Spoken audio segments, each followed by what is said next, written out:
Ciao tout le monde! À la fin de cette vidéo, vous saurez exactement comment faire pour mettre en place votre OBS pour faire du live stream sur Twitch. Maintenant que vous avez tout préparé et branché tous vos appareils, vous pouvez lancer votre live stream. Si vous n'êtes pas sûr de tout ce qu'il vous faut, n'hésitez pas à aller voir l'autre vidéo que j'ai faite qui explique tout ce que vous avez besoin pour faire votre premier live stream sur Twitch. La vidéo est en bas dans la description. Bon, maintenant que tout a l'air de bien fonctionner, la caméra tourne, les lumières sont allumées, le microphone capte, le compte Twitch est activé et maintenant quoi? Maintenant, il faut un programme qui relie toutes ces différentes sources pour les envoyer sur votre live stream. Pour ça, il y a différents programmes qui existent, comme par exemple XSplit. Moi, je vous conseille OBS parce que c'est un programme gratuit et même s'il a l'air un peu compliqué au début, je vous assure qu'il est extrêmement simple d'utilisation une fois qu'on a compris comment il fonctionne. Sur ce, je vous propose qu'on se retourne vers l'ordinateur et qu'on mette ensemble en place OBS. Alors, première chose à faire, bien sûr, c'est de télécharger OBS. Pour ça, vous trouverez aussi un lien dans la description. Une fois que vous avez installé et ouvert l'application, vous devrez arriver sur la même page que moi. C'est possible qu'à la première ouverture, un pop-up s'affiche pour vous connecter à votre compte Twitch. Si ce n'est pas le cas, on peut aussi aller ici dans Paramètres, en bas à droite, Stream, Flux, et ici vous pourrez choisir votre service. Dans ce cas-là, pour nous, c'est Twitch, et lier un compte en entrant tout simplement vos différents identifiants. Et voilà, vous êtes connecté à votre compte Twitch, il suffit de presser Appliquer et OK. D'ailleurs, j'espère que vous avez un compte Twitch, parce que si vous n'en avez pas un, ça ne sert à rien d'être ici. Alors allez vous en faire un, wouch wouch, maintenant, et revenez après, directement. Normalement, il y a deux fenêtres qui s'affichent. Celle de gauche, information de diffusion, et celle de droite, le chat. Ces deux fenêtres sont directement liées avec votre compte Twitch. On va déjà commencer par les placer. Si on les prend et on se déplace vers les bords, vous voyez qu'il y a des petites boxes bleues qui s'affichent. Et on peut les mettre en fait là-dedans, les déposer directement là-dedans. Voilà. Ces deux fenêtres vont être très utiles pour régler votre stream. Ici, vous pourrez changer le titre de votre live. Nous, on va mettre ceci est un test.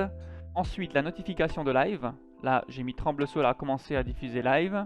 Ensuite, la catégorie de votre live. Ici, la dernière fois, j'ai joué à Call of. Vous pouvez aussi mettre juste discussion. Voilà. Gros avantage de ça, c'est que ça va vous mettre automatiquement les tags. Bien sûr, vous pouvez toujours encore en rajouter.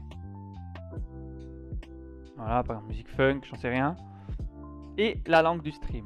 Et n'oubliez pas, bien sûr, de mettre à jour les informations. Si vous ne cliquez pas là-dessus, tout ce que vous avez fait là, ça ne sera pas sur votre live stream. On clique. Et aussi, encore une petite astuce.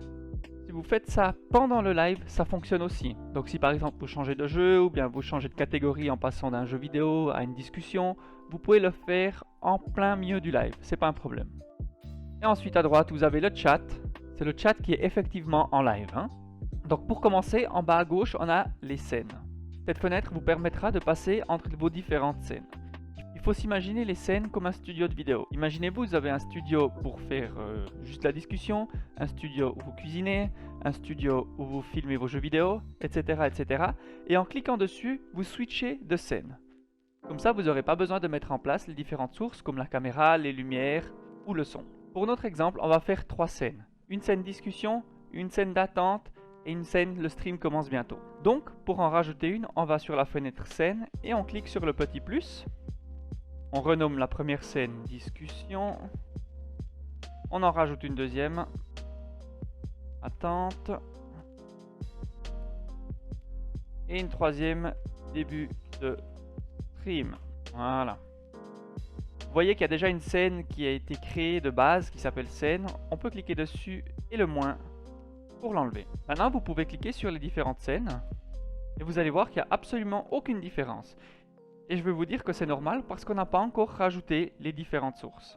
Donc maintenant, on va rajouter les sources pour nos différentes scènes. Faites bien attention que la scène que vous voulez utiliser soit en surbrillance. Donc ici pour nous, discussion. Et on va rajouter notre première source en appuyant sur le petit plus. Là, on va choisir le périphérique de capture vidéo pour brancher notre caméra. On va la renommer caméra. Et ensuite, on peut directement presser sur OK, pas besoin de changer les réglages. Pour des raisons de simplicité de montage de vidéo, j'ai deux caméras, celle qui me filme ici en miniature et ici une GoPro que j'ai branchée qui me filme directement. Ensuite, on va encore rajouter 3 choses. D'abord le micro, on appuie nouveau sur plus capture audio entrée. On va renommer micro. Ici, si c'est seulement noté par défaut, cliquez dessus. Sélectionnez votre microphone de base. Tac. On appuie sur OK. Et vous voyez que le micro est affiché ici en bas, dans le mélangeur audio. On a encore deux choses à rajouter, deux overlays. Une, c'est une image que j'ai faite moi-même, que je vais renommer background. Je presse parcourir. Et une fois que j'ai sélectionné mon image, je presse sur OK. Et je dois encore rajouter un dernier truc, c'est mon chat et mes différentes alertes. Je clique sur le plus. Là, c'est un lien navigateur. Donc, je vais sous navigateur. Je presse chat plus alerte. Je rentre l'URL ici. Je change la taille de mon overlay. Chez moi, c'est 1920 x 1080. Et j'appuie sur OK. Voilà, cet overlay-là est transparent étant donné qu'il n'y a pas encore eu de chat ni d'alerte. Mais on peut tout de suite vérifier ça et voir aussi si notre fenêtre chat fonctionne en allant ici dans envoyer un message. On écrit par exemple test, test, test. Et normalement, ça devrait s'afficher sur notre écran ici en bas si je l'ai réglé correctement. Exactement. Voilà, on a mis toutes les sources en place. Encore une petite astuce que j'aimerais vous dire. Ici, vous voyez, l'ordre qu'il y a dans ces sources est assez importante. C'est comme dans Photoshop avec les différents calques. Ce qui est en haut est au-dessus, ce qui est en bas est tout en bas. Donc ça veut dire que si maintenant j'inverse alerte, chat et alerte avec le background, mais dans l'autre sens, je refais ici nouveau test 3, normalement il ne va pas s'afficher. Par contre, si je le remets au-dessus, boum, il s'affiche. C'est effectivement l'un sur l'autre. Hein.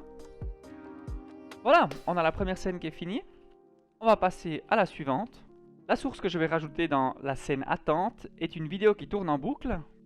Pour ça, je vais dans Source Média. Background. Attente. Je sélectionne la vidéo. Et je n'oublie pas de presser sur Lire en boucle.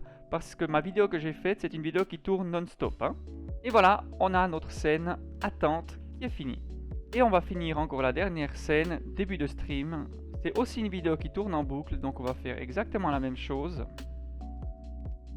Background. Début. Je parcours nouveau pour chercher mon fichier. Je n'oublie pas de presser lire en boucle. Et OK. Et voilà. La vidéo tourne en boucle aussi. Voilà, on a les trois scènes qui sont mises en place avec les différentes sources. Il ne reste plus que deux petites choses à voir, c'est le mélangeur audio et les transitions de scène.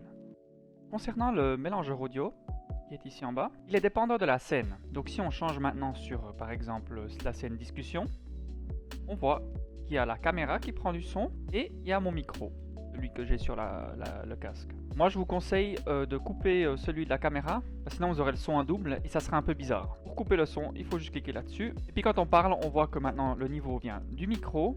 On peut tout simplement ajuster ici si c'est trop fort ou pas assez fort. La dernière fenêtre qui reste, c'est la fenêtre des transitions qui se trouve ici en bas. Je ne sais pas si vous avez remarqué, mais quand je change de scène, il y a un fondu qui se passe. Alors en fait, les transitions, on peut les modifier. J'en ai fait une moi-même que je peux rajouter en appuyant ici sur le petit plus. On choisit le style de transition. Pour ma part, c'est une Stinger. Je le renomme Stinger Transition.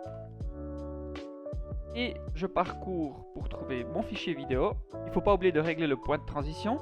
C'est l'endroit où les scènes basculeront l'une à l'autre. Pour ma part, c'est 1500 millisecondes. Et comme j'ai du son sur ma transition, pas oublier de mettre ici dans Monitoring Audio, Monitoring est sorti. Pressez OK. Et maintenant, quand je change de scène, on a la super transition. Là aussi, je vous conseille de faire la transition vous-même. Le look de votre stream sera beaucoup plus professionnel.